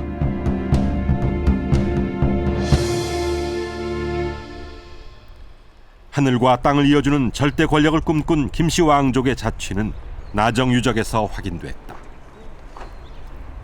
땡겨라 네가. 지난 2002년부터 시작된 나정유적 발굴 과정에 예사롭지 않은 흔적이 드러났다. 출토된 토기류는 대부분 깨진 채 발견됐다. 의례용으로 쓰고 버린 제사용 그릇이었다.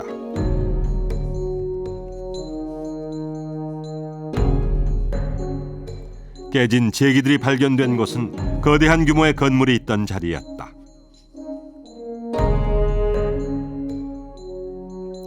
폭이 20m에 이르는 대형 팔각형 건물터였다. 이 건물터의 정체는 무엇일까?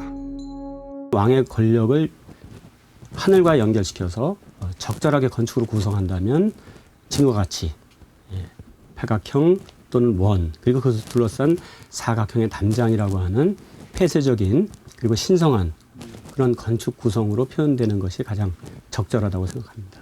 따라서 이것이 바로 제사 시설이었고 나정에서 발굴된 팔각형 건물터는 마립간 시대 김씨 왕족이 세운 나을 신궁이었다. 금관을 쓴 마립간은 제사장 역할을 겸했다. 절대 권력을 꿈꾼 김씨 마립간에게 신궁은 금관에 담은 그들의 정치적 이상을 널리 알리는 장이기도 했다.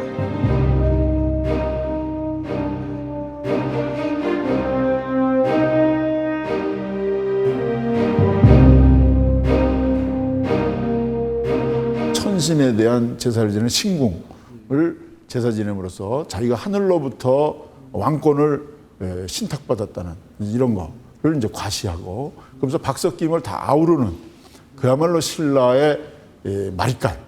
이제 그러면서 사실은 왕으로 넘어가잖아요. 거기에 이제 이 신궁이 정치적 통일, 사상적 통일의 이데올로그로서 활용을 하는데 목적이 있었다고 할 수가 있습니다. 신라 금관의 나뭇가지와 사슴뿔 장식은 하늘과 신라 땅을 잇는 제사장의 상징이자 하늘의 신탁을 받아 현실 정치를 구현하는 절대 권력의 상징이었다.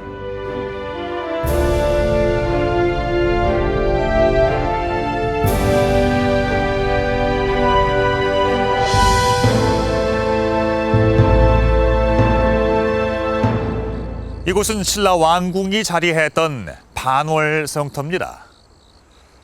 김씨 왕족들이 반월성의 왕좌에 오른 마립간 시대, 한반도에서 가장 뒤처졌던 신라는 눈부신 성장을 일궈냅니다. 한강 진출의 교두보를 마련한 것도 바로 이 시기였죠.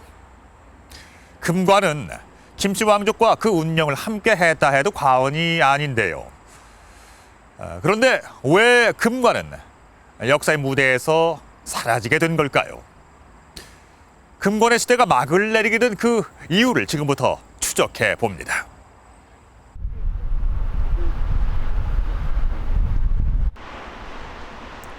금관이 사라진 6세기 중반, 경주 서쪽을 끼고 흐르는 형산강 일대에서 중요한 변화가 일어났다. 대릉원의 김씨 왕족 무덤이 평지를 떠나 형산강 너머의 산으로 올라간 것이다.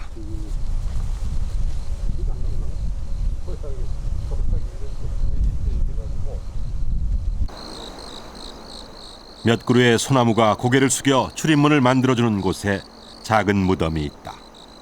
허풍왕릉으로 전해오는 무덤이다. 왕릉이라고 믿어지지 않을 만큼 작은 규모다.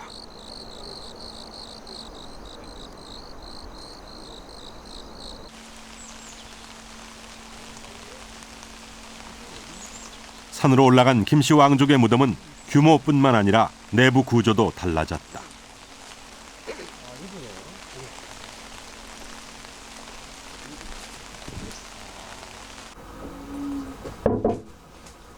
경주시 장산에서 발굴된 토우총. 6세기 중반에 조성된 이 무덤은 옆으로 통로를 내고 돌을 쌓아 무덤방을 만든 횡혈식 석실분이다. 출토된 부장품도 토기류가 주를 이루었다. 대릉원의 무덤이 평지를 버리고 산으로 올라오면서 화려한 황금 유물도 사라졌고 금관도 자취를 감춘 것이다.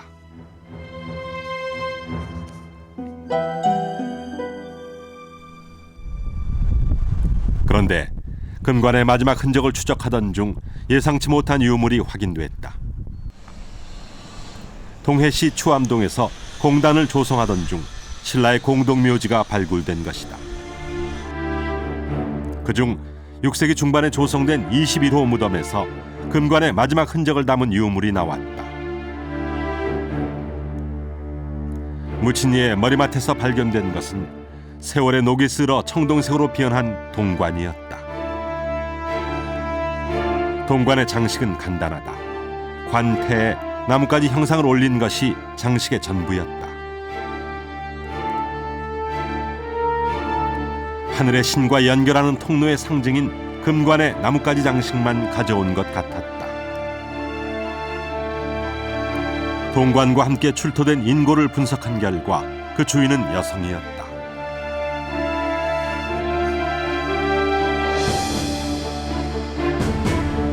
청동 장신구에도 나무 한 그루가 조각되어 있는 것으로 미루어 볼 때 동관의 여주인은 무속인으로 추정된다. 동관의 주인공은 여성이지만은 그 당시에 삼척 외곽에 다시 말하면 북평 지역에서 그 종교적인 의식을 담당했던 여성으로 저희들이 추정하고 있습니다.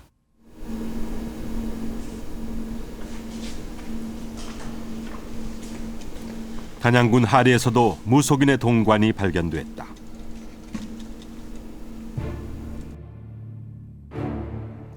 관태에 솟아있는 나무 형상의 장식이나 모양이 추암동 동관과 똑같다. 금관이 사라진 6세기 중반, 하늘과 땅을 이어주는 매개인 금관의 나뭇가지 장식이 무속인의 동관으로 옮겨간 것이다. 동관을 쓴 전문 무속인의 등장은 왕이 제사장을 겸하던 재정일치 시대에서 벗어나 이미 새로운 시대로 진입했다는 뜻이었다.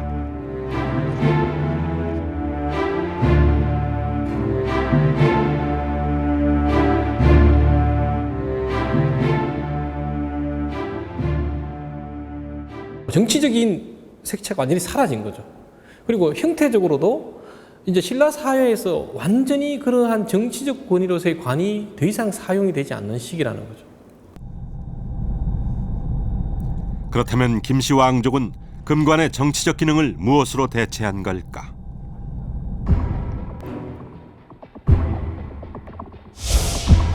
덕업일신 망나사방.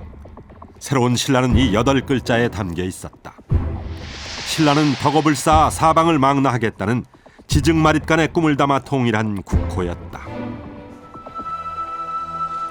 새로운 신라의 시작과 함께 금관의 정치적 권위를 대체한 것은 울진 봉평비에 남아있다. 울진 봉평비는 지증왕의 아들인 법흥왕 때 세운 비문인데 법률 용어가 등장한다. 전, 시, 왕, 대, 교, 법, 노, 인, 법.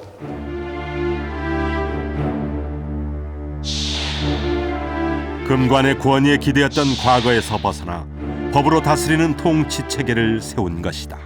법 체계적으로 이제 왕의 권위를 나타내게 되니까 굳이 종래와 같이 이게 그 화려한 어떤 금관을 쓰지 않아도 충분히 그 왕의 위엄과 권위를 표현할 수 있게 되어지게 된 겁니다.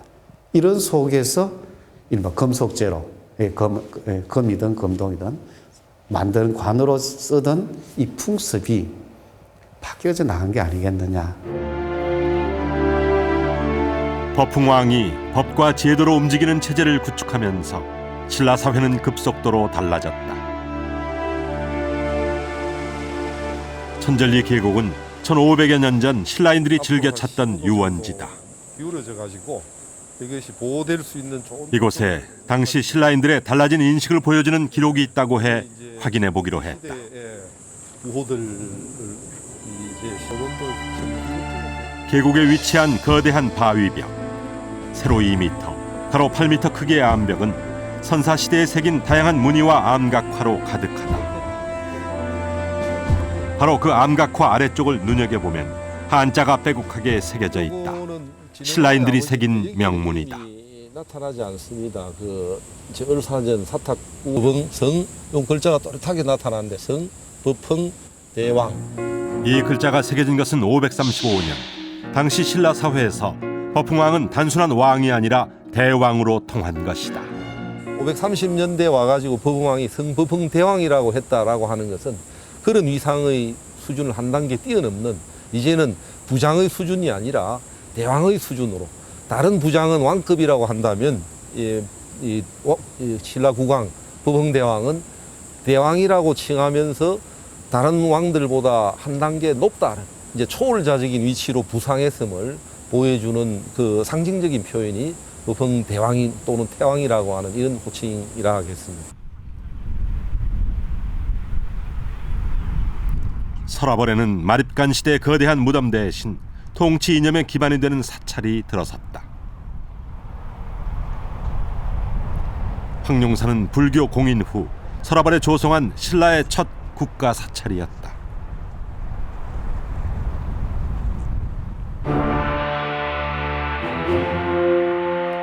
금관이 사라진 뒤 신라의 황금 문화는 절과 탑으로 옮겨왔다.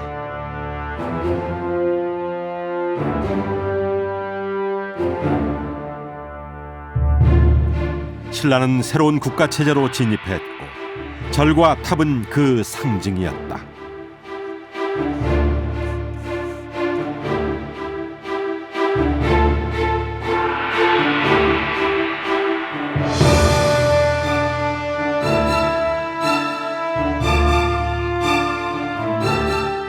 금관이 상징하는 북방 유목적인 요소를 탈각시키고 율과 령, 그리고 불교, 유교 등 종교적 장치로서 왕의 권위를 상징하는 뭔가 새로운 사회가 열렸다. 그런 사회의 시작이 바로 금관의 소멸이 아닌가 이렇게 생각되고 있습니다.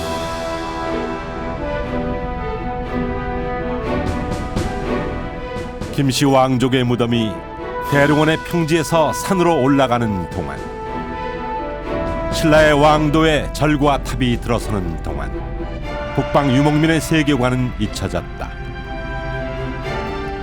그와 함께 금관도 사라졌다. 가장 강성한 국력을 자랑했던 동일 신라 때도 금관은 다시 나타나지 않았다.